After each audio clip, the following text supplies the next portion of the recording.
the one, the only, paid fairly! It's a life-changing moment when you're working with Bernatilla. You have to be studying as an actor like you were studying to be an Olympic swimmer. Ladies and gentlemen, it gives me great pleasure to introduce somebody who is extremely talented, probably the most talented person we've had here, because you do so many different things. Oh, right. All right, so there you go. He's a stand-up comedian, he's an impressionist, he's an actor, he's a director. He is so many things, and we're going to find out about him. I'm honored to have him here, the one, the only, Mr. Kevin Pollak!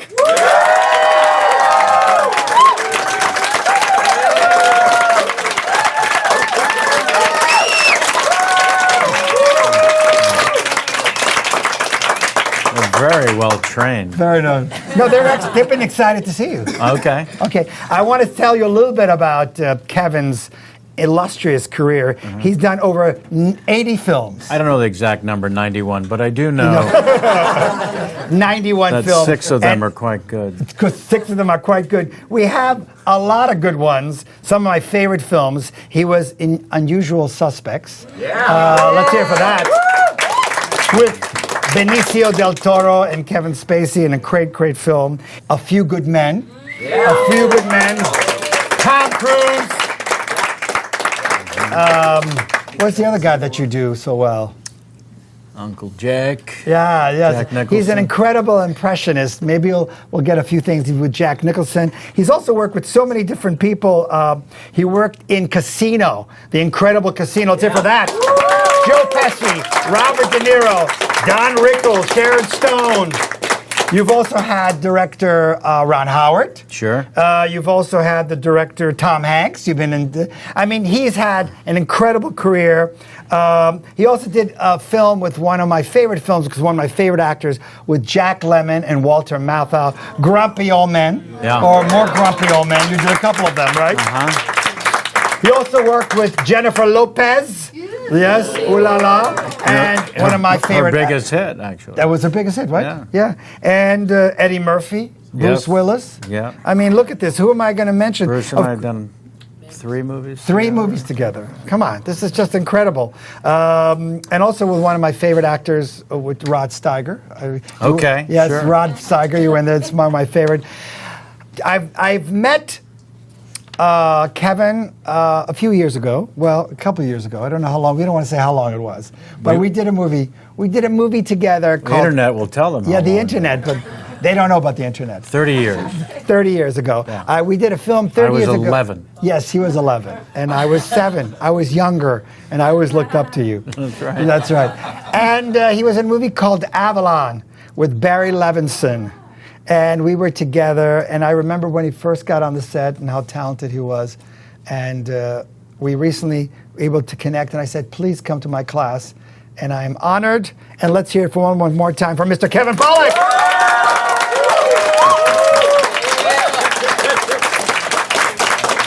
We want to know a little bit about your journey.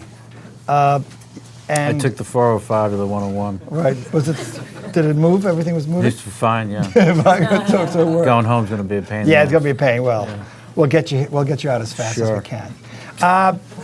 You started doing stand-up comedy. What made you want to do that? I mean, where did that come from? My parents brought home a comedy album, and they put it on the stereo hi-fi, which, when I was a kid, was a piece of furniture that you would listen to records on. It was literally a 7-foot wide piece of furniture, the stereo hi-fi. Compare that to the iPhone where you listen to the music, you know. And they played this comedy album, and we sat as a family and listened to it, and my parents laughed uncontrollably at the sound of this guy talking out of the furniture. And I'd never seen them laugh like that, ever. And it was almost as bizarre as seeing them openly weeping. You know, it was really unreal. And I just thought I would like to make them laugh that hard, you know. Every kid wants their parents' attention, but this was a very specific kind of reaction that they had. So when no one was around, I listened to the album. Which was? Well, he went on to have tremendous success as arguably the most prolific serial rapist, Bill Cosby. I see. Yeah, but so when I was a kid, they didn't, on the liner notes of the album, they didn't put any of the serial rape But parts. I remember listening to that. That was very funny. It was his first album, yeah. He was very funny. And he had this routine on it, Noah in the Ark, and it was kind of a classic thing. Anyway, so when no one was around, I'd put the album on and I would, listen to it over and over and over and over and over again. And then eventually, when no one was around, I stood in front of the stereo and acted like I was the person talking. So I was lip syncing without knowing lip syncing was a thing or even thinking I had created anything. I was just playing, I was 9, 10 years old. And my mom came home and caught me, literally caught me. And her reaction was, "You're doing that for the Zookers at Passover." She instantly hired me. You got a gig. I got a gig. First audition, without even realizing I was auditioning. You got 2 matzahs for it? I got probably matzah, sure. I mean, I was going to get that anyway. So it was a white painted brick fireplace, the way the Jews would do in the '60s, and it was a stage, and I stood on it and did this routine, lip syncing this routine off the album. And there was probably about this many people. So I went from just me and the stereo to a room full of people who... And you were doing those jokes? Well, I was lip syncing. Oh, you were lip syncing. I see. So it was without even knowing or designing it. Right. It was a fail-safe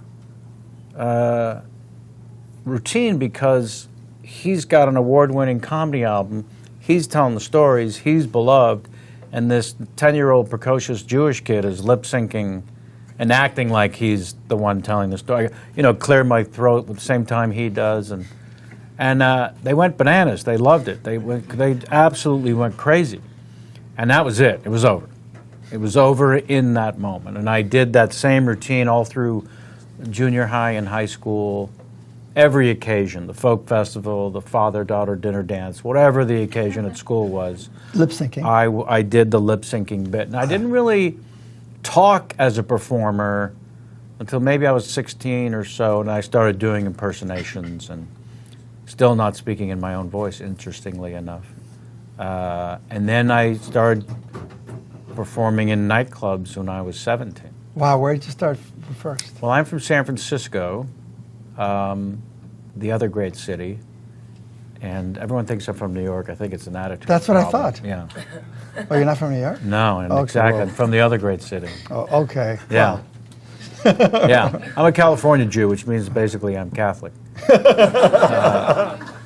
So. That's true. Yeah. So I there was a guy who was dating someone I knew from high school, and he had a pretty successful local music career where he could sell out, these small venues and bars, whatever, little clubs. So he saw me perform at one of the school functions and called me in to audition to be his opening act. Wow. And I performed for him on his couch in his house, doing my stand-up, just me, not the album. And it was horrible, because it's one person, No one laughs, nothing. But I mean, he would smile, and he would, And you're dying. and he would say, "Oh, that's great." It was being sincere. It wasn't dying. It was just there's no momentum from one person. There's no crowd react. Even to that line I just said, there's at least 7 people reacting. And just one person was, So I thought it went horribly, and he said, "You got the job." And then I opened up for him, and then, I started opening up for other bands around town, and that was the start. Before comedy clubs, I was doing that. Where did you get the ability to do all these incredible impressions? I don't know. No, but you do. You do Jack Nicholson. Well, I have. Where'd you get all these? It's a strange ear. So many. To hear someone's voice and be able to recreate it was weird. and sort of inexplicable because, I've sort of overanalyzed it over the years because it's been 40 years. And so every child learns to speak by mimicking sounds. That's how every child learns to speak. And some of us have a weird DNA thing where we don't let it go after childhood. I've met other actors who can do great impressions. They just aren't known for it. There's a weird thing of mimicry. So now I have what's become, the lamest brag you will ever hear. If you Google Christopher Walken impersonation, it's become so pedestrian to do Christopher Walken that there are 60,000 search answers to that. And it leads to you. Google question. I'm number one. He's number one. By the way, that and $7 will buy me a coffee at Starbucks. We are going to give you $7. This is a worthless title. Can you do a little bit of? Would you like to hear some? Yeah. Wow. Can you do one first? Do one impression of yours. Well, I'll tell you what. You can ask Christopher Walken any question, but just keep in mind all of his thoughts are completely disconnected. Right. That's something you need to know about him. Now you can ask him anything. Christopher, tell me, how did you first know that acting was for you? Frankenstein never scared me. Did you? Marsupials do. Did you ever? Because they're fast. And they dot. That's crazy. So they're all disconnected, right. all the thoughts. Yeah. So anyways, yeah, so I just always did voices, and then, they're door openers. And after a while, I started to deconstruct this parlor trick that is an impersonation. But the truth is, it taught me how to create character. Because I am sitting and I'm not moving, but when I usually learn an impression or think about it, it starts with the feet and goes all the way up. It's a complete physical thing. Possession. Mm-hmm. When I do certain people, I have to think like them. And so before I knew it, I was learning or teaching myself how to create character.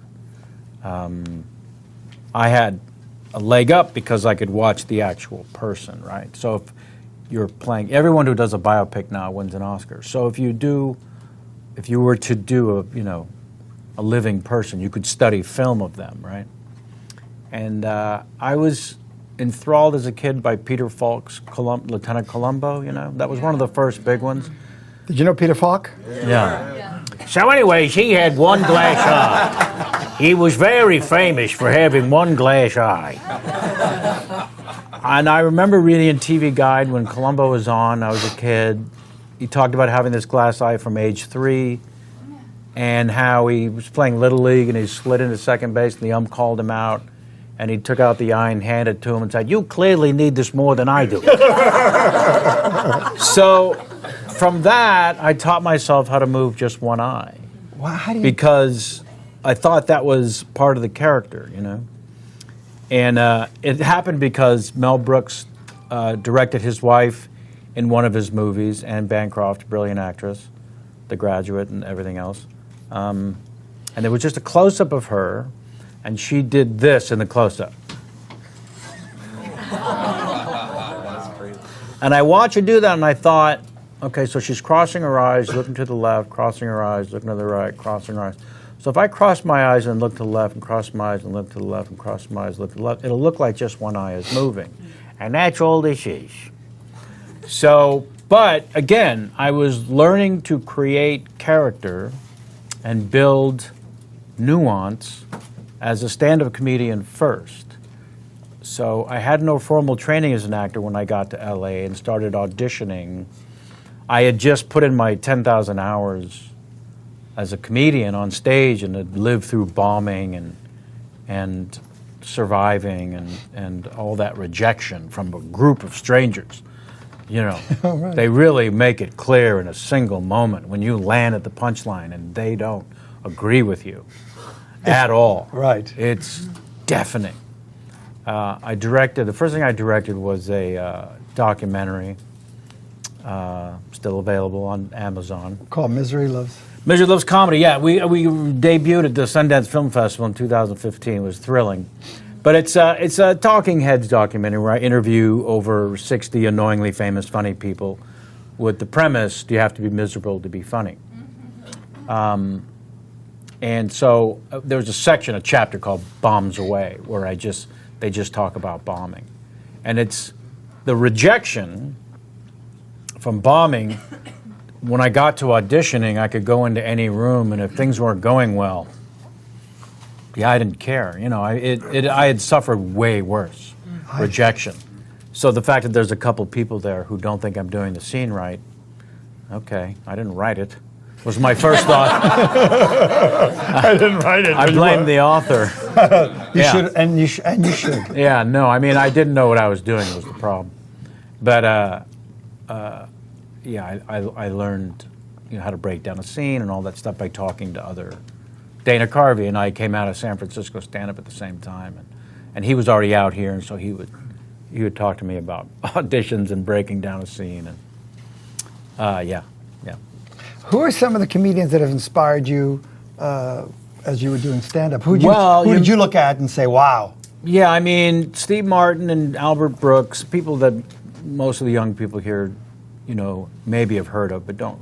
Steve Martin's first comedy album, which was recorded in San Francisco at the boarding house. Is that with the arrow in it? Yep. The white suit and the arrow. Let's Get Small, it was called. That was revelatory. Speaking of revelatory, I was just in London 3 days ago and saw James McAvoy do Cyrano de Bergerac on stage. Good.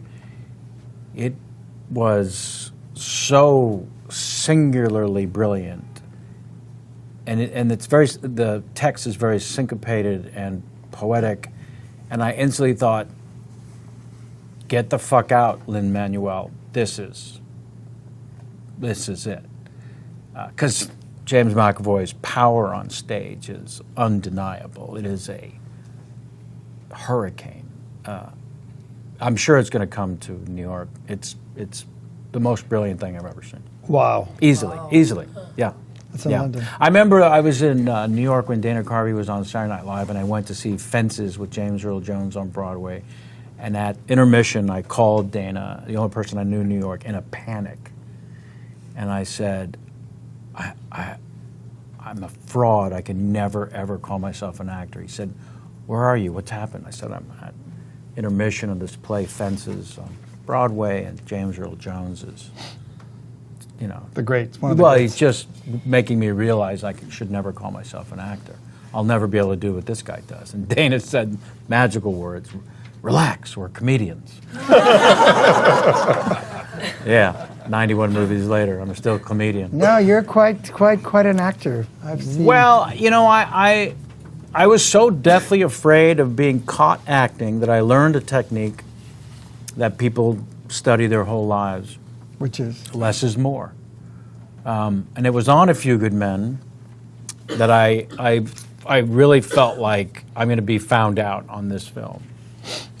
The first couple of weeks, I'm at rehearsal, Tom Cruise and Demi Moore and Rob Reiner, the director, treating me like I belong, but there was a feeling of someone's going to tap this comedian on the shoulder and say, we meant Kevin Kline. Can you? Kevin. Yeah. And so I went to, there was an actor in the film, for those who've seen it, those who haven't, spoiler alert, it's 27 years old, but J.T. Walsh plays Nicholson's right-hand man, kills himself with a gun. But he was this brilliant Chicago actor that did a lot of David Mamet plays in Chicago and films eventually. Just brilliant beyond belief. Studied J.T. Walsh. And so I went to his trailer and to confess, this is the movie that I get found out on. And he's the one who clued me into, you're doing a technique that people train to learn, which is less is more. I've been watching you. But you need to know there's a second half of that. Less is more, nothing is best. If you can do nothing in a scene and be interesting, then you win. And so I have made a career out of doing nothing. Now, because I'm so deathly afraid of being caught acting, Right. like schmacting acting, Right. that I'm always just trying to do nothing, which is just to make every moment authentic and not performed, you know? So, yeah. Let's hear it for Kevin. Isn't it amazing? No, it's very important. You have done some incredible performances. What was it like, since you're talking about A Few Good Men, what was it like to be on the set and to meet a person that you make an impression with, Jack Nicholson? Yeah, so I'd been doing Nicholson in my stand-up bag for a long time before I did that movie. And interestingly, there's a moment in the film where Tom's character impersonates Nicholson's character. And when we did it on the day on set, it wasn't in the script that he impersonates him. It's just in the script that he repeats something that Colonel Jessup said. But then Tom did it as Nicholson, you know. Right. And I remember after the take, when the director, Rob Reiner, yelled cut, everyone sort of looked at me like, and I said, no, it's great. It was phenomenal. And then after, you know, since people have asked, did you show him what to do? But the truth is, I didn't want to be the one who was bugging Jack Nicholson. Even though we're co-stars, I made a point of sort of giving him his space, and because I just was also afraid I would just fanboy out and it would be over, you know. But like first thing in the morning, you know, you go in the hair and makeup truck. There's 8 barber chairs. You know, you sit in one. They try to make you look better. And I'd walk in and I'd see Jack sitting in one.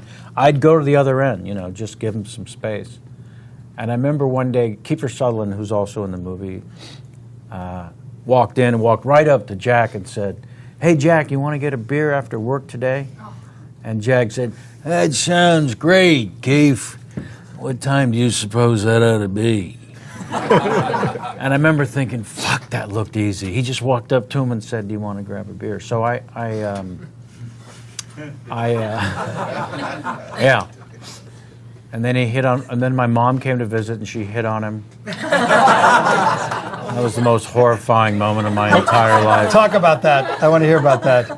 So, you know, it's crystal clear to me this is the most important job of my life. It was the 8th movie I'd done, but other than Willow, you know, the Ron Howard movie and Barry's movie, Avalon. I mean, I'd already died in Denzel Washington's arms in Ricochet. That was pretty fucking cool. But, I mean, if you're going to die in somebody's arms, let it be Denzel. And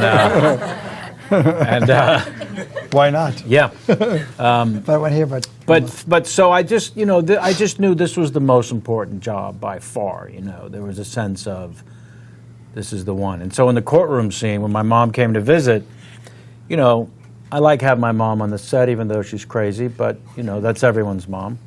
And when she showed up, the camera was set up over Nicholson's right shoulder as he was on the stand, you know, for that great soliloquy, and which they shot for 5 days from every angle possible. Wow. Yeah. Jack worked a total of 10 days for $5 million. The few times I did speak to him, I said, I got to ask, when you make $500,000 a day, do you hit the snooze alarm? Or do you race into the shower wanting to start that day as quickly as possible? So the camera's over Jack's shoulder, and they're shooting camera angle from Jack's POV of the whole courtroom of what Jack sees. So the defense team, me and Demi Moore and Tom Cruise and Kevin Bacon over here, and the whole, you know, everyone in the galley and the jury and it's everyone from Jack's POV. But the camera angle is so wide that there's no place to hide my mom while she watches us shoot. You know, there always has to be an off-camera spot. You can't be there. Yeah, she can't just show up with it. Yeah. So they end up putting her over Nicholson's other shoulder, which is no good for me. Because now my mother is in my eye line. I'm sitting across from Jack. I'm supposed to be looking at him. And your mother is like... And all I see is Crazy Pants having the time of her life. So I am freaking the fuck out, needless to say. And unfortunately for me, Nicholson sees how freaked out I am. And this is like a party for Jack, that I'm in so much pain. Because he really, surprisingly to me anyways, he was a goofball. He's a complete and total goofball. And the most approachable and the most gregarious, as it turns out. I thought he'd be aloof, you know, to be that cool to 5 generations by the time I worked with him. I thought you'd have to have people talk about him instead of to him, right. You know. But he was such a goofball. So when he sees me freaking out and Rob needed to adjust the camera a little and the lights, you know, Bob Richardson, multi-Academy Award winner, got to work with him twice that on Casino too. Just genius beyond belief. So he started to relight or something, and then there was a little break. So Jack came over to me, the table where I'm sitting there with Tom and Demi, and he said, "Hey, Kev, how's it hanging? Listen, I was wondering if you could do me a favor." "Yes." "I was hoping you might be able to get your mom off my ass." "Huh? Think you might be able to handle that?" "I wouldn't mind so much, but she's hitting on me." "What the hell am I supposed to do? Am I supposed to take your mom back to my trailer? Is that what you want?" "No, Jack. Don't sleep with my mother." To this day, I have a recurring nightmare that I'm walking in the trailer. And they're going, "What? Yes!" The trailer's bouncing up and down. And it's you and your... No, the nightmare is that I'm walking in my trailer and I walk past Kevin Bacon and Kiefer Sutherland having a conversation, and Kiefer says, "Did you hear Jack nailed Pollak's mom?" The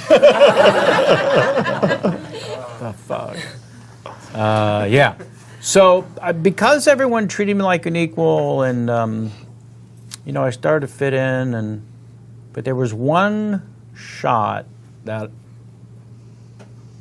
kind of became a thing for me. There's a moment where, as a legal team, we mess something up because Demi character pushes. I strenuously object, she says to the judge. He calls for a break, and everyone's dismissed, and it's just me, Tom, and Demi, our characters there in the courtroom packing up. And I sort of mock her a little, saying, you know, "Is that how you do it, strenuously object?" "I object." No, I strenuously object." "Oh, well, if you strenuously object, then..." And then we have a little argument, and Tom's character says, you know, "All right, everyone go home. We're all stressed out." And then as I'm walking away, she says, "Why do you hate them so much?" And my character has to turn on her and sort of represent the percentage and faction of humans who've been picked on. They picked on a weaker kid. Why? Because he couldn't run very fast. But the whole little speech that Aaron Sorkin wrote for that character was really about bullies, and you realize in that moment, oh, Lieutenant Weinberg was picked on pretty bad as a kid or whatever. And but I had to turn on her on a dime and just go from gregarious and seemingly easygoing to very, very angry. And because I didn't have formal training, I couldn't get there, you know. I was fine if it was less is more, but here I needed more. And I didn't have the training, really, to pull off, because that, as I explained, because after several takes of not being able to go there, Rob Reiner, the director, said, "All right, let's take 5, everybody." And he's, "Kevin, let's take a walk." So we took a walk away from everyone. He was protecting me, and he said, "What's going on?" I said, I don't know. I'll get there." He said, I I don't know that you will. What's the problem?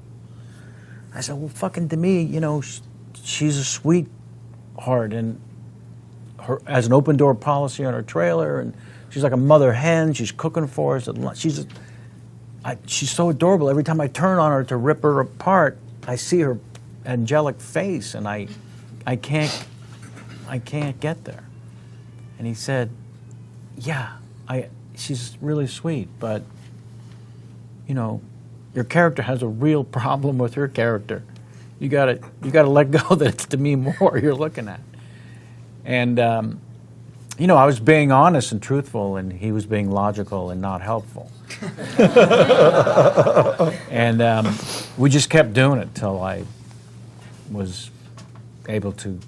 I probably got there because I was angry that he made me keep doing it. You know, and he brought out a real sort of temper. And there are directors that'll do that shit on purpose. Oliver Stone's kind of famous for being an asshole to actors and actresses just to elicit a performance, you know, which is why I've not wanted to work with Oliver Stone or anyone who would do that, you know. But what about the famous scene where they call you Weinberg or something? Isn't there some? Well, line? so Aaron Sorkin, who now, you know, is Aaron Sorkin, but then he had written the play, which was very successful, over 500 performances. It was a very successful play. On Broadway, right? On Broadway, but that's all he had written. That's all he had written. And A Few Good Men was his first screenplay, adaptation of his own work. Wow. So he was like a puppy on the set, you know.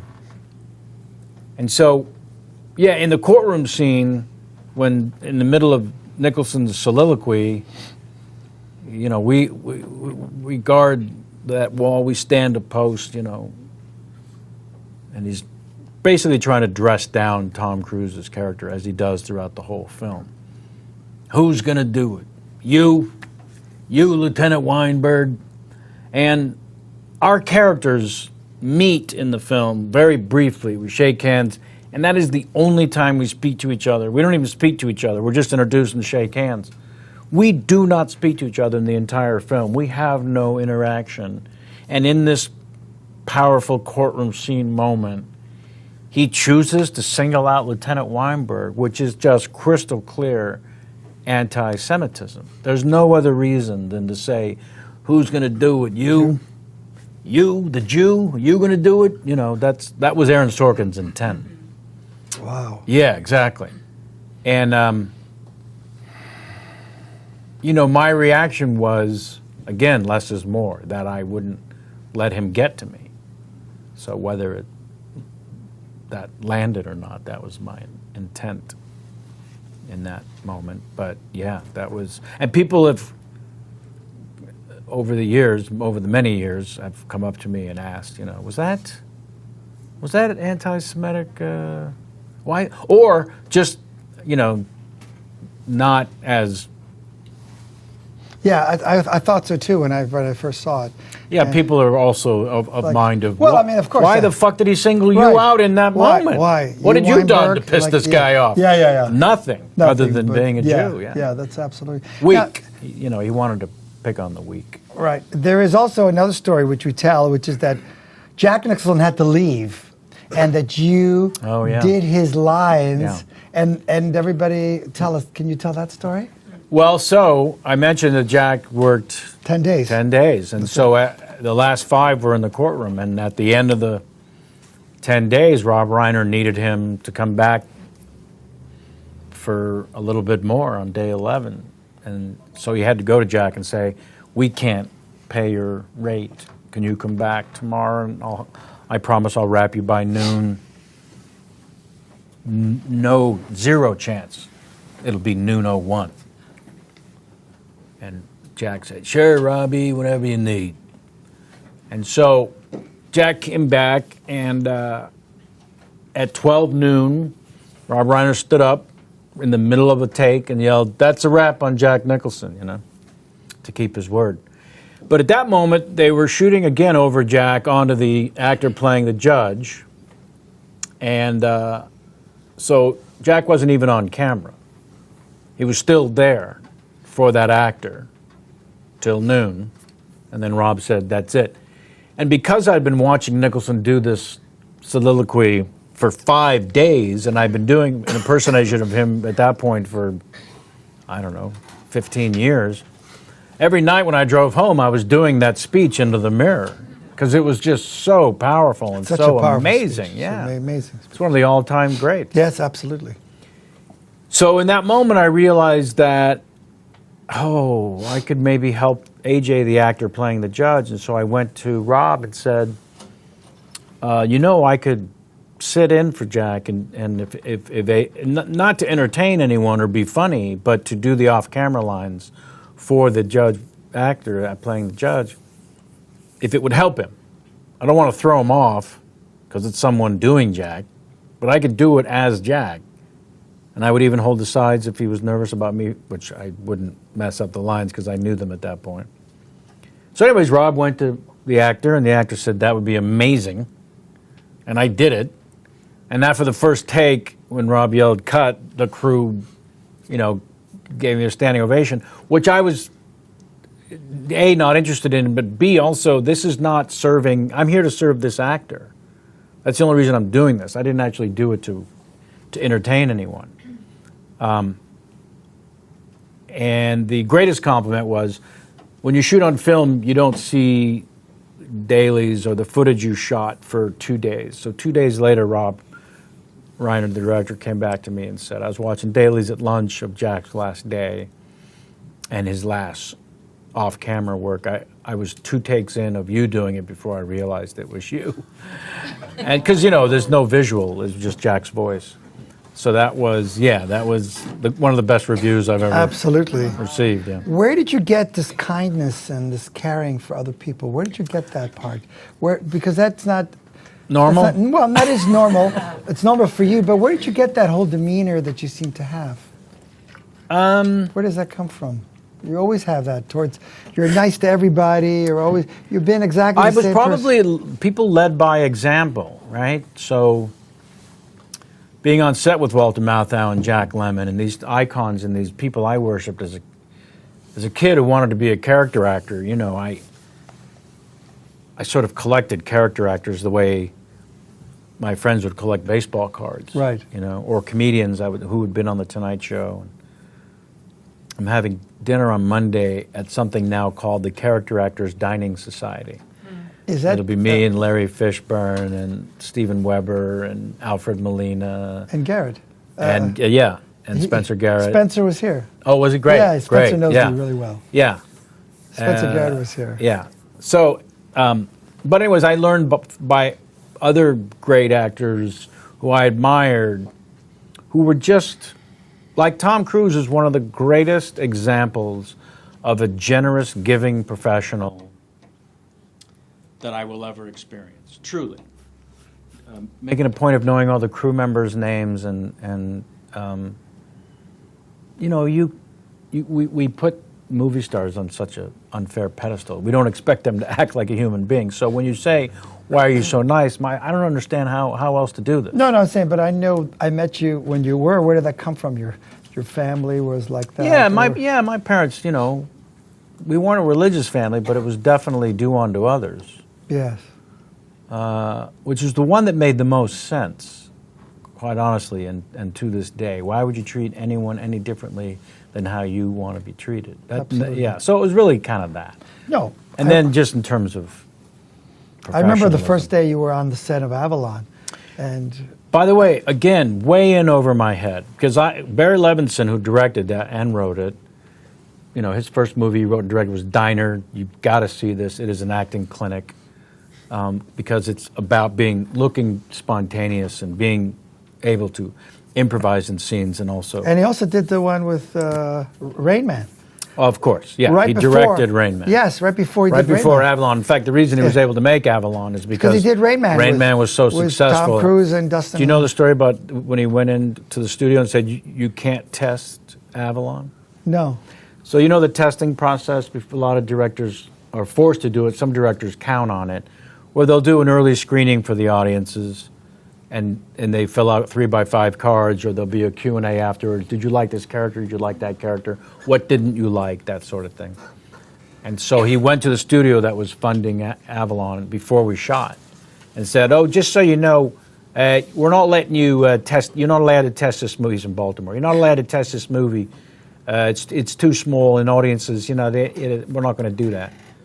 And they said, what do you mean we're not going to test the movie? It's how we know how to market films and how to cut, what to edit. Yeah, exactly, we're not doing that. And he said, here's a 3x5 card that one of the participants at the screening of Rain Man filled out. This will give you an idea why we're not testing Avalon.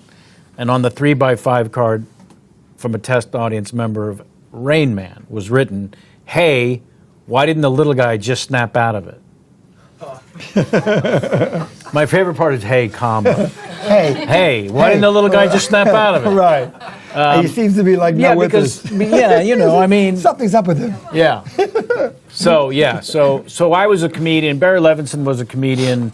He started it was a comedy team with Craig T. Nelson back in the 60s at coffee houses.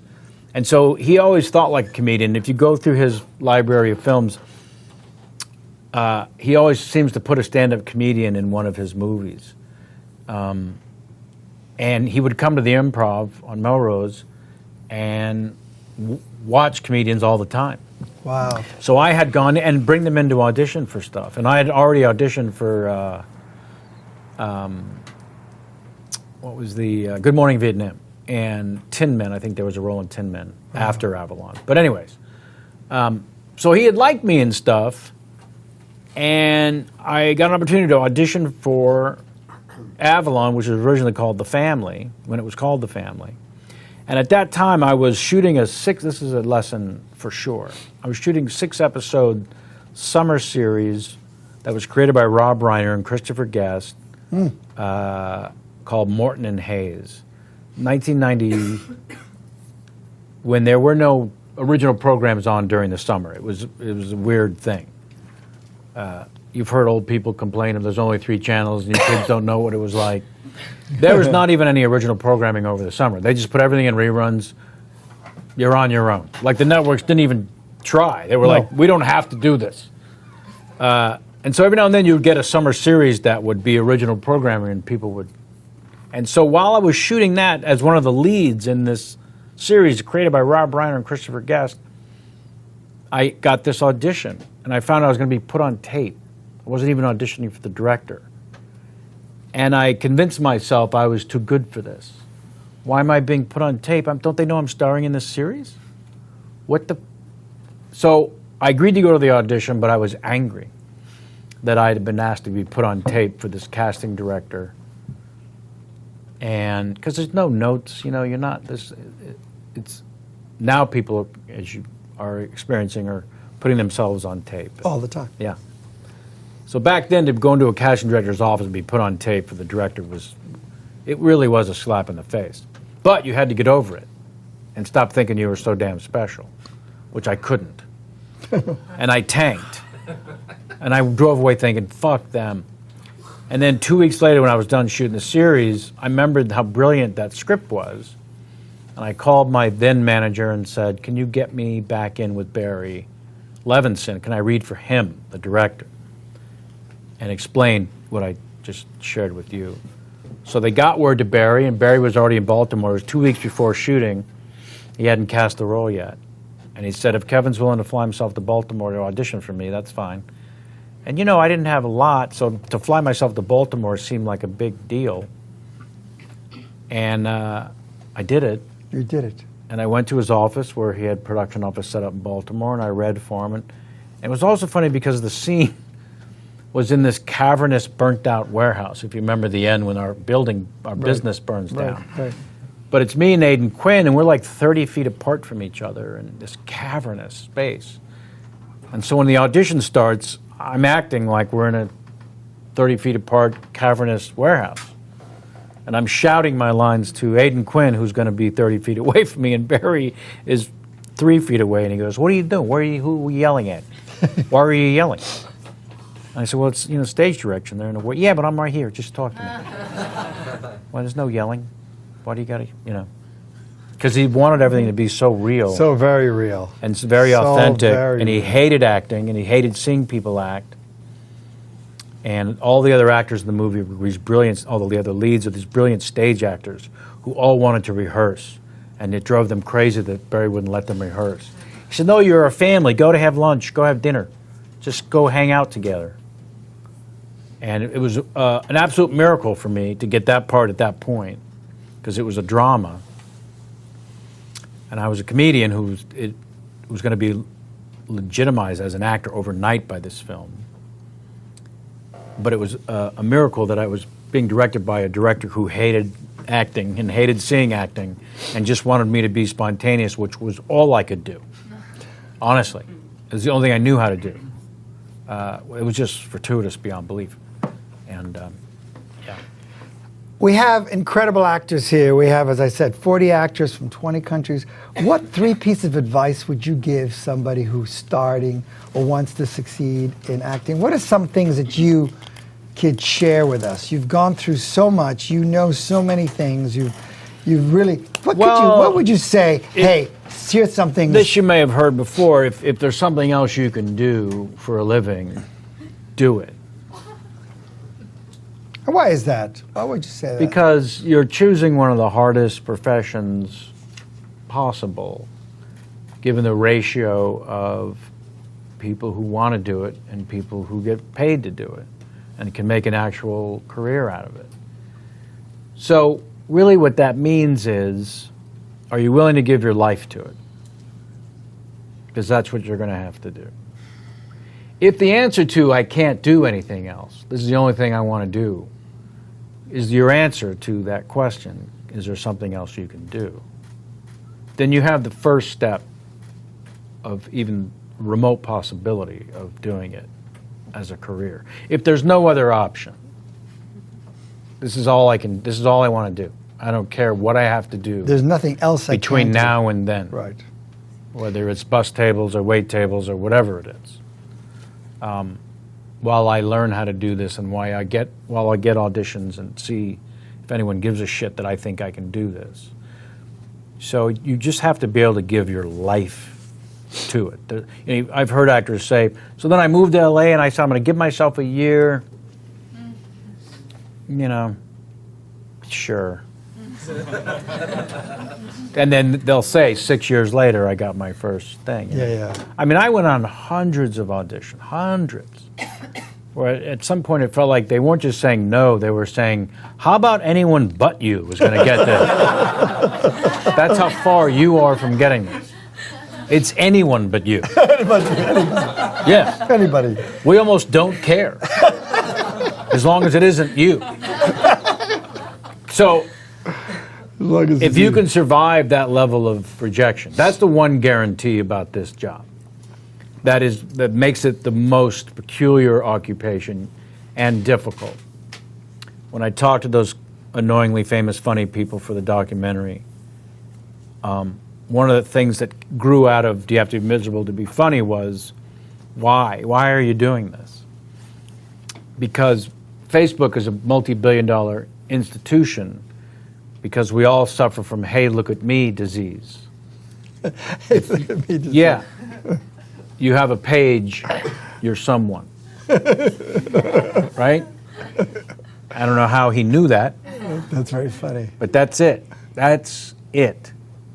So, but who would choose that, hey, look at me, as a profession, which means you're going to walk into every situation, audition, what have you, with, hey, look at me. And you're going to have one room after another say, I don't want to look at you. You know, you can put stuff on your wall or your page or what have you. I've not been on Facebook. I've heard stories. Sometimes there's trolls or whatever, but you don't know them. You're not looking at them saying, ugh, that was horrible.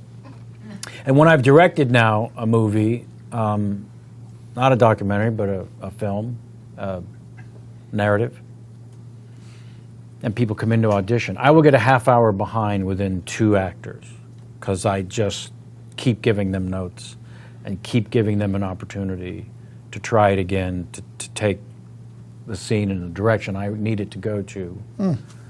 So, because I'm thinking as an actor, having been in those rooms. how that feels. Yeah. And I can tell you that if it's something I've written or it's just something I'm gun for hire to direct, I've spent so much time with the script either way. The last film I directed, I rewrote the page one rewrite 6 times. I know the material so well and each character so well, when you come in to audition for the character, there's just an involuntary reaction to your physical being that enters the room as to whether or not I think you're right for the part. You've already got that working against you. If you're not physically correct with what I have in mind, which is absurd, because what's written on the page is rarely a physical description, other than age, male or female, and maybe what ethnic background you have. It's usually about a tone, about a character trait. It's never about a physical look. But as a director, you've already imagined all of it. Or you have famous actors in mind who you're not going to get, but you have them in mind. So you have a physical type in mind. So if someone comes in and just doesn't fit that so what I started to realize as an actor going into audition, once I was told this by a director, you're not right for this, but I'll keep you in mind, you're great. And I finally, after hearing that 40 times, I said, what do you mean? You're not really going to keep me in mind, so what are you really saying? Yeah. That I'm just not right for it? And then you're being nice by saying I'll keep you in mind? And the one I said that to said, no, I actually mean it. I actually think you got something. It just isn't this character. So I would like to see you. In fact, have we, and he started talking about some other character that was in the script, talking to the casting director, if we come back and read, and they set up a thing for me to come back. I don't even know what happened to it. I just remember I'd heard it too many times. Right. You're not right for this, I'll keep you in mind. And you thought, what? Because you are being nice when you say that. If you have a heart, there's a person standing in front of you being as vulnerable as anyone can possibly be. That's the other thing. When I directed this movie, it's called The Late Bloomer, it's on Netflix. I'm proud of about 71% of it. I didn't want to audition actors. I just wanted to pick up the phone and call people who I knew and loved because I didn't want to break any more hearts. Wow. I didn't want to... first of all, I had a shot at, J.T. Walsh 6 months... Or not J.T. Walsh, but... who's the wonderful actor who won all the Academy Awards and everything? J.K. Simmons. I knew it was a J something. 6 months after he won the Academy Award, I was friendly enough to pick up the phone and call him, and we got him, and I knew Jane Lynch, and we got her. Oh, that's great. Yeah, and Maria Bello, and so just those three, we were able to justify the budget, and then I just started picking up the phone and calling other people, and I got Kumail Nanjiani and Beck Bennett, and all these wonderful actors.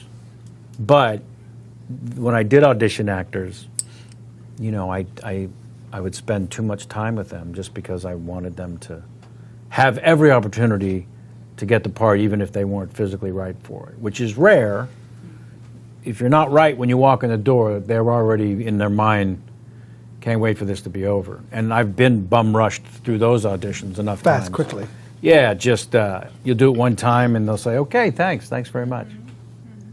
Can you want to give me any notes? No, that was great, thank you. That means get the fuck out. You're not getting this, go, leave. Yeah, so is that what you want to give your life to, that moment? Because it's going to happen. It's going to happen way more than you think it's going to happen, and way more than you want it to happen.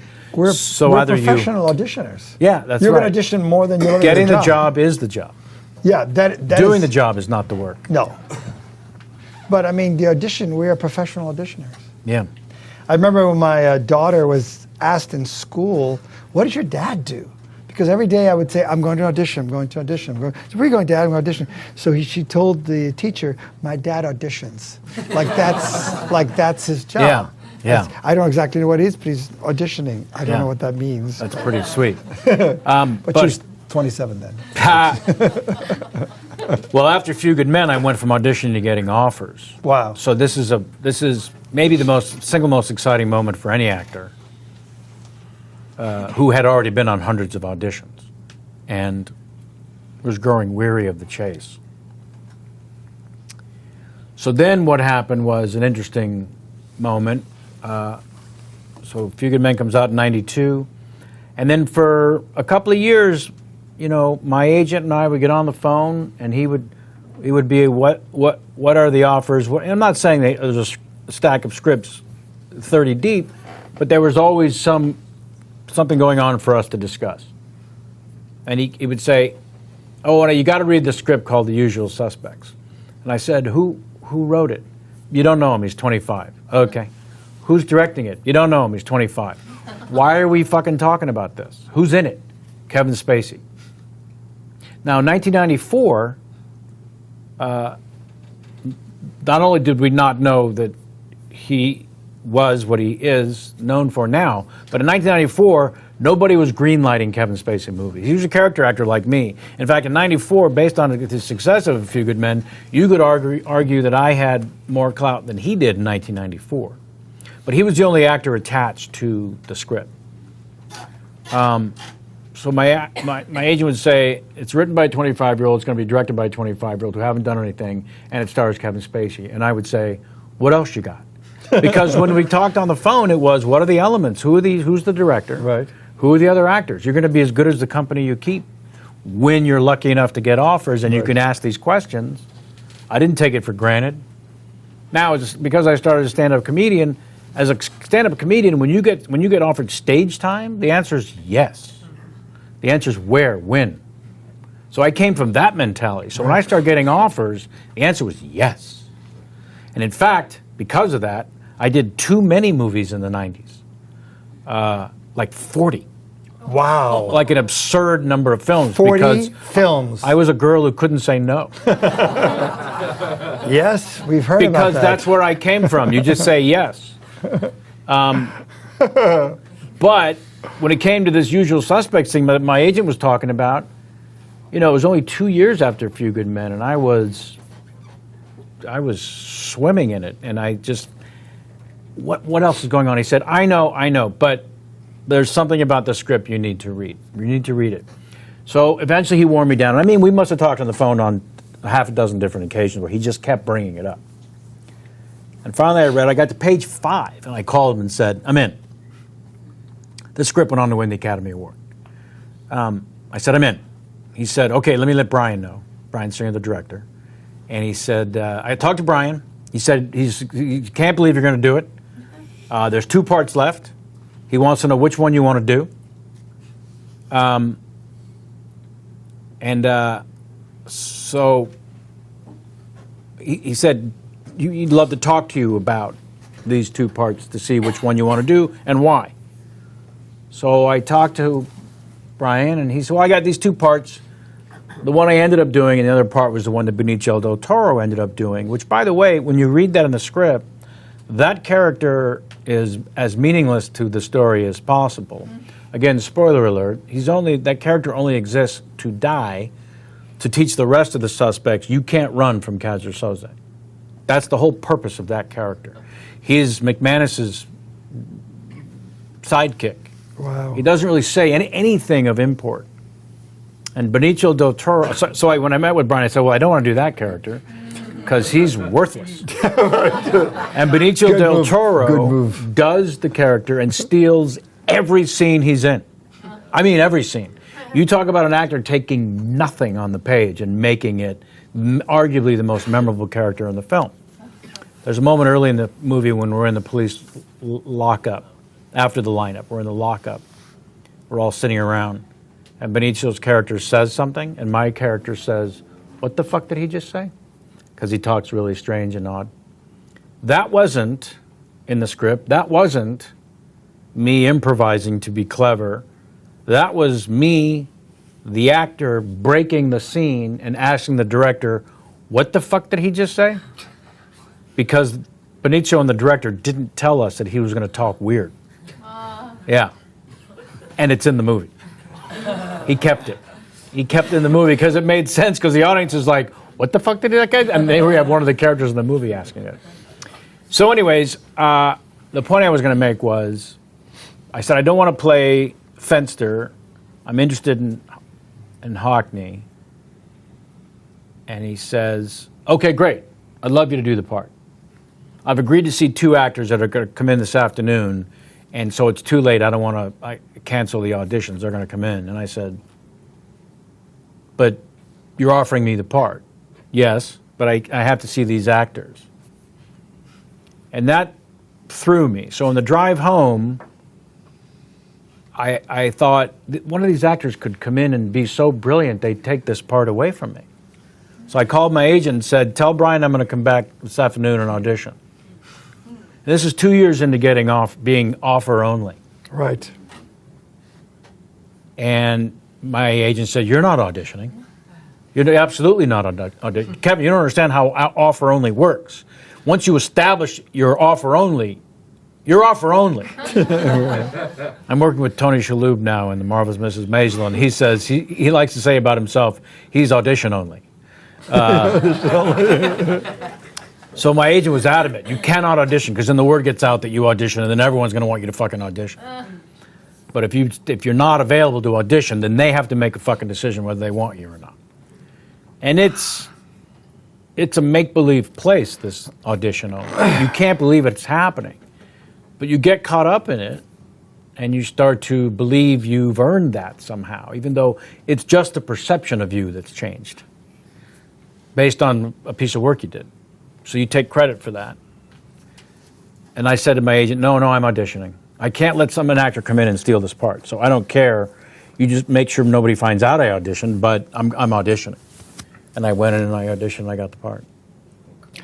Let's hear it for Kevin for that.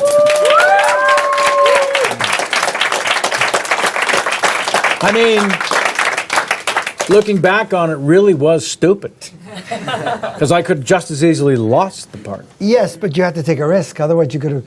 I think you did the right thing. Well, as it turns out, no question. But yeah, the other little invest in yourself is really, I think, the story there. Don't be afraid to invest in yourself and take those chances if you're willing to do whatever you believe is necessary. One thing that you are also, which I didn't know about, is that you're quite a poker player. Well, is that true? Sure. So you're a gambler, that you get ready to bet on yourself. I guess, and yeah. You have to figure it out since it's poker. Well, but poker's also about reading your... Right, and taking risks. Taking risks, but also being able to read the demeanor of your opponent. Right. Or your scene partner. Right, and you're being present in the moment. Yes, it's very good. I mean, you're also very successful a poker player. You were. I mean, I've cashed in the World Series of Poker main event twice out of 6 times, which is batting 333, which is Hall of Fame first ballot. Let's hear for that. Let's bet on that. But by the way, a little more perspective. Like friends of mine, like Ray Romano, has played the World Series of Poker main event. It's a $10,000 buy-in tournament. We have sponsors. We're not stupid enough to spend that kind of money. I'm dressed up in the logo and a hat like a NASCAR driver. But it's still a $10,000 tournament buy-in. And Ray Romano's played 9 times. He's never cashed. You got to get through 3 or 4 12-hour grueling days of... Because as you're eliminated, you get knocked out, you lose your chips, you go home. And like a cash game, you just keep buying more chips. You get a certain amount of chips, and when you lose them, it's bye-bye. Bye-bye. Bye-bye. Jason Alexander's played it 7 times. He's never cashed. Guys who are serious poker players. Yeah, because I know Jason. Never cashed. Never. Both those guys played in my home game, yeah. Wow. Yeah. Can you tell us a little story about Jack Lemmon and Walter Matthau, because I love them so much? Well, just that they were character actors who I worshipped. My God, the Jack Lemmon. Who became movie stars, right. Which is not the way it works. Although I would argue, and I think he would agree, Brad Pitt is a character actor. If you look at his work in the Coen Brothers movies, if you look at his work in Inglourious Bastards, he's playing such a larger-than-life character, having nothing to do with his own personality. That's what character actors do. We have an ability to not just be a movie star, Bill Murray's brilliant beyond belief and historically perfect and wonderful, but he's Bill Murray in every movie. With a few exceptions, of course. But Cary Grant is a movie star. Tom Cruise has done some great character work early in his career, and he's just settled into being a brilliant movie star. But we're really depending on him being that. So the character actors that I sort of collected, and I think Brad Pitt's work is also his co-star Leo, his work in Django Unchained, that's character stuff right there. That's not leading man performance. So Matthau and Lemming were leading men who became or character actors who became movie stars. But I studied and worshipped their work as character actors. So to work with them and be around them was just surreal. Right. Because they're part of your youth. I was doing off-camera lines in one scene for Jack Lemmon, and he said, "Are you sure you don't mind doing the off-camera lines, kid?" And I said, "Of course I don't mind it. I didn't even think it was an option, but of course I don't mind."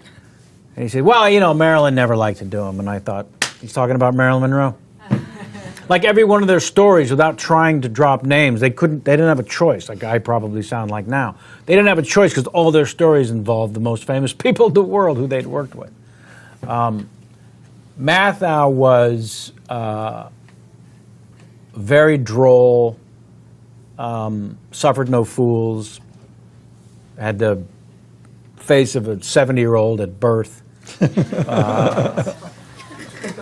And when I first met him, I was on the set, right before we were about to shoot our first scene. That's just how it worked out.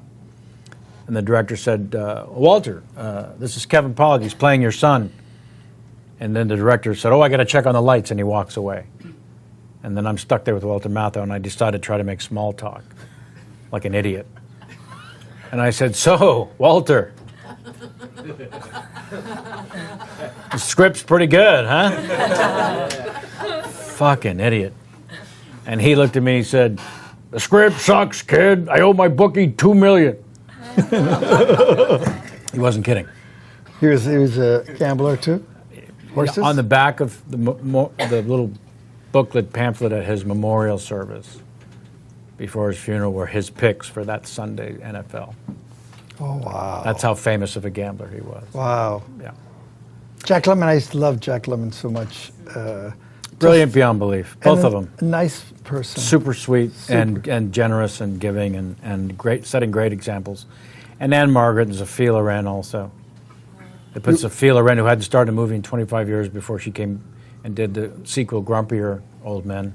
How is that, to have Sophia Loren? Well, so, again, she was part of my youth, like one of the most beautiful, stunning women on the planet. And here she is, 65-year-old, just as stunning and take your breath away. And the first time we meet her, there's a table read before we're going to start shooting. Everyone's in L.A. except for Matthau. He's on Broadway, and I'm Not Rappaport with Judd Hirsch.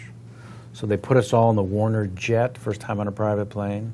We're going to fly to New York for the table read, and Sophia Loren's on the plane. No one outside of her own circle of friends had even seen her in 25 years. She just walked away, and now she's back. So everyone's on eggshells around her on the plane. There's not a lot of conversation for 5.5 hours. And we get to New York, we get in the cars, we go to the hotel, we go to the conference room. We're now sitting around a table where the table read's going to take place, and Walter's late. We all flew, he's late. And while we're waiting for him, and again, silence. No one's saying a word, because no one wants to say the wrong thing around Ms. Loren. Oh, my God. And Matthau walks in, having never met her in either their lives or careers, walks straight up to her and says, "Great to meet you, love to eat you."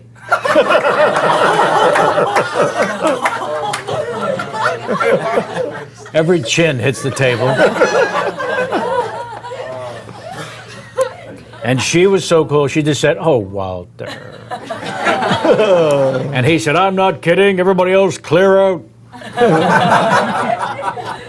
Yeah, that was Walter Matthau. Wow. And she was so sweet. I remember when we were working, I said, people are very, very excited about you being back and being in this film.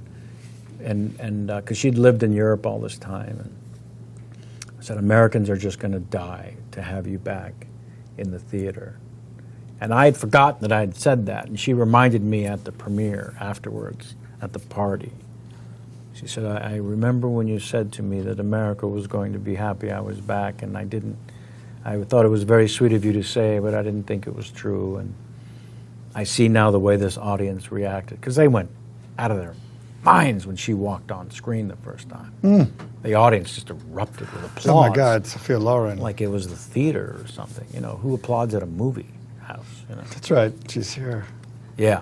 Anyways, yeah, she was great. I want to ask you, you've worked with so many famous and super talented directors, actors. What would you think, what would be a piece of advice that you could give us about, what is the lesson you learned working with those type of people?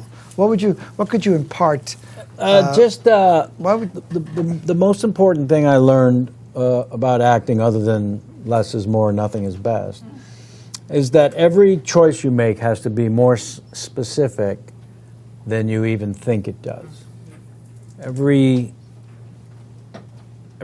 you say, every pause you take before you say it or don't. The way in life, there's usually a very specific reason, like right now, that I'm saying what I'm saying.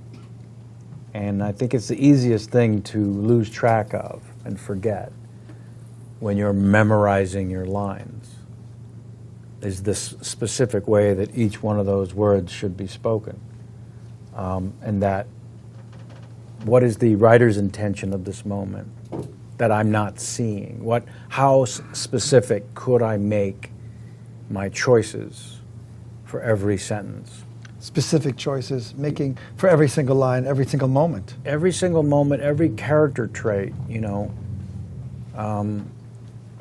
Over the years, that's been the most impactful and most important tool, is to make every choice more specific than you think it needs to be. Because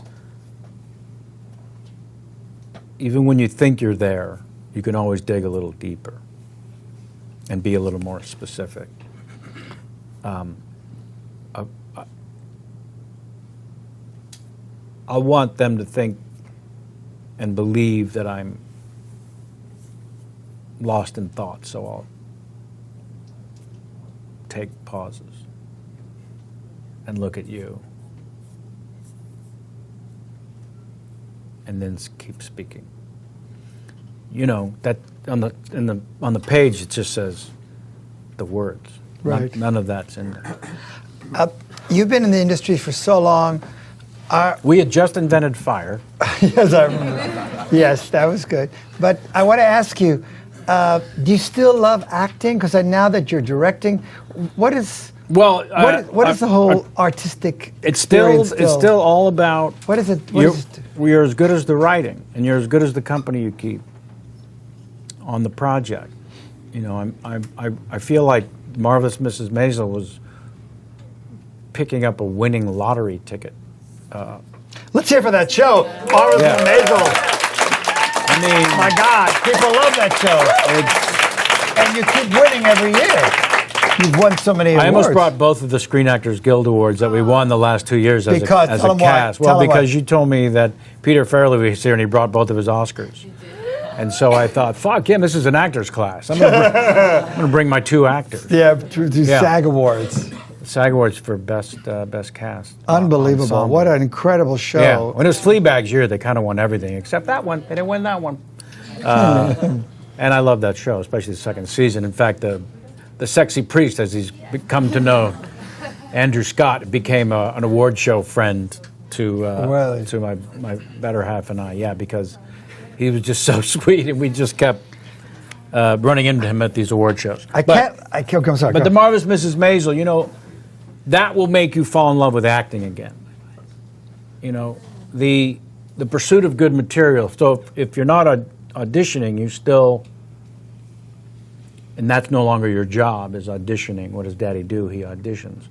Your job then becomes saying no to things and why, but also lighting a fire under your agent's ass to work for you and find you stuff, but most importantly, good stuff. Finding your own. Any book that you are in love with that hasn't been purchased and developed. A short story.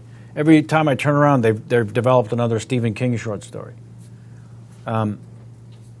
Now, with Steven Soderbergh shooting a whole movie on his iPhone. Is that what he's doing? Yeah, he did. Yeah, with the girl that starred in The Crown, at Asylum, I think it might be called. Wow. So you've got no more excuses, really. Get a scene partner, find a scene, shoot it with your phone, show it to people. You can create, you have to create your own content. You have to create your own scenes and work, even if it's just adapting someone else's written work. You have to find a way to do Waiting for Godot that hasn't been done, and shoot it and get it to someone.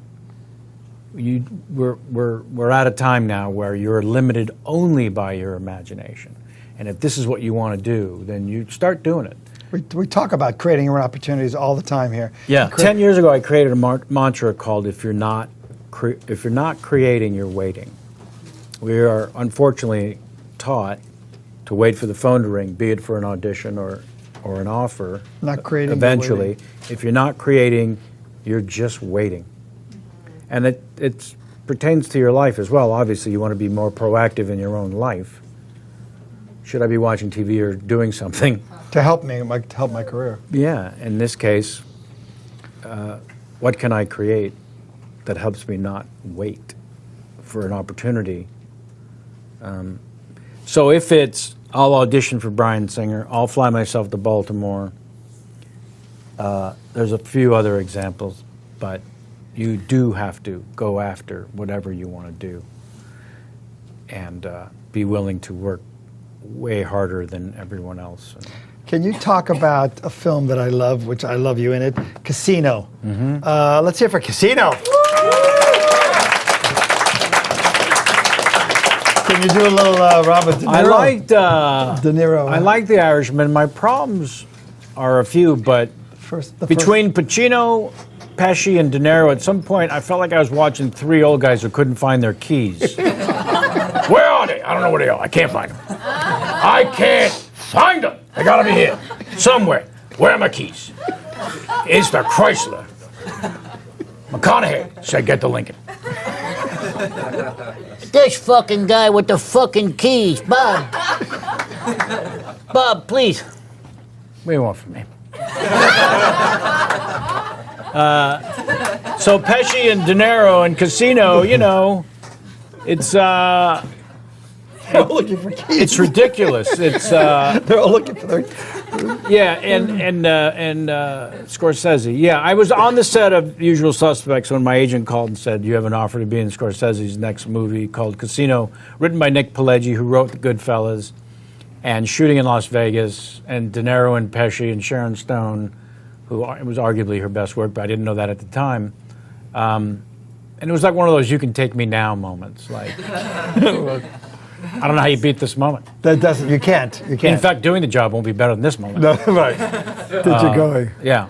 So my favorite part was that one of my favorite comedians, Don Rickles, was in the movie, because as much as I admired and loved working for Scorsese and with Bob, can't call him Bob, can't call him Marty, but you have to, because that's how they insist it is. So how was it ridiculous. talking to them? Was it? Well, my favorite part was that Rickles would go after De Niro in front of everyone, and De Niro loved it. Like in the middle of the scene, on the casino floor, they're standing next to each other. Rickles is standing there. This is pretty much what Rickles does the whole movie. De Niro standing next to him, saying his dialogue, acting brilliantly. Camera's rolling. Scorsese's watching. In the middle of the shot, when De Niro's acting, Rickles would turn on him and say, "Is that the way you're going to do it? Like that?"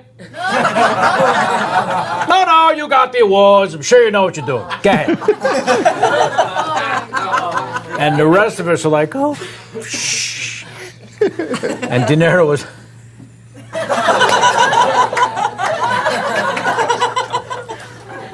He loved it. He loved it.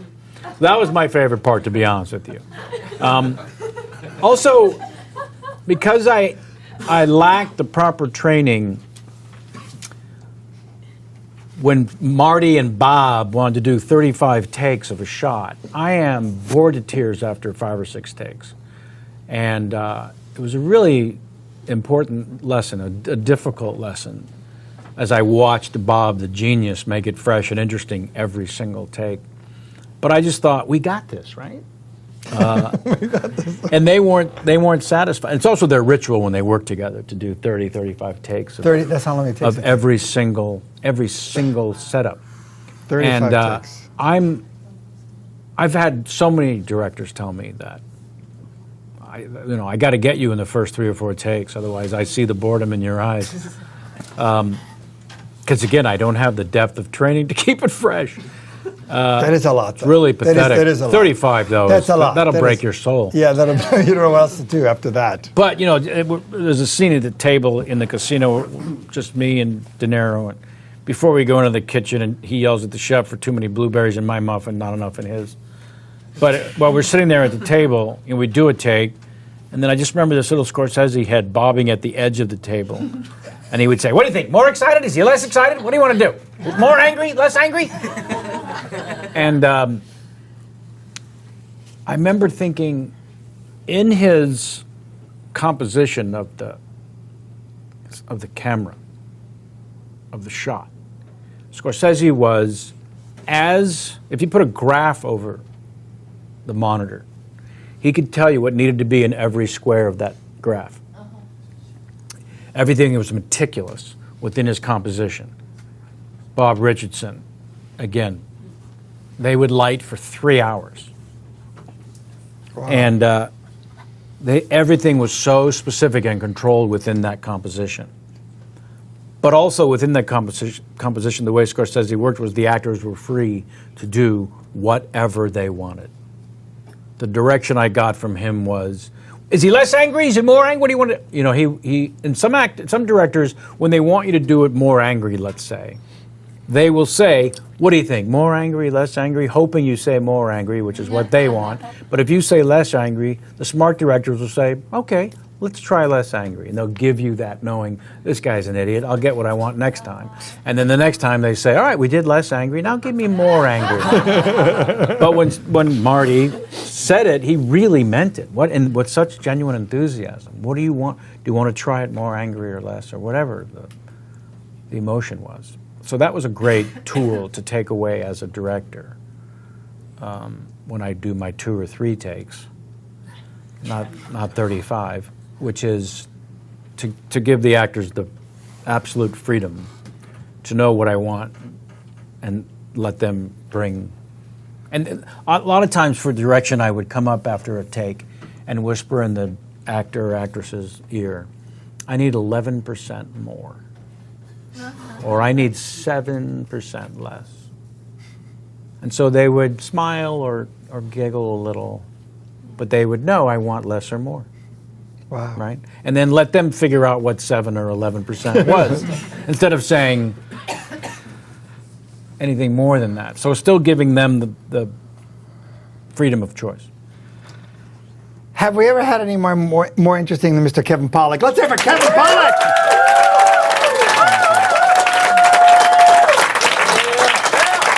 Kevin, this is only part 1.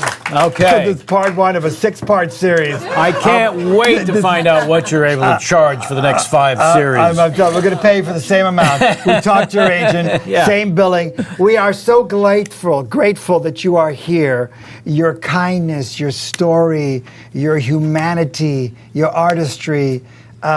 I feel lucky to have met you way back then, and you have gotten only better like wine. Well, and we thanks. we have a little gift for you, because knowing that That I got better like wine? like wine, we're going to give you, as you once told me, life is about pain or champagne, and today it's about champagne. The one, the only, Mr. Kevin Pollak! Thank you. Sure. Everybody get up here and take a picture. Kevin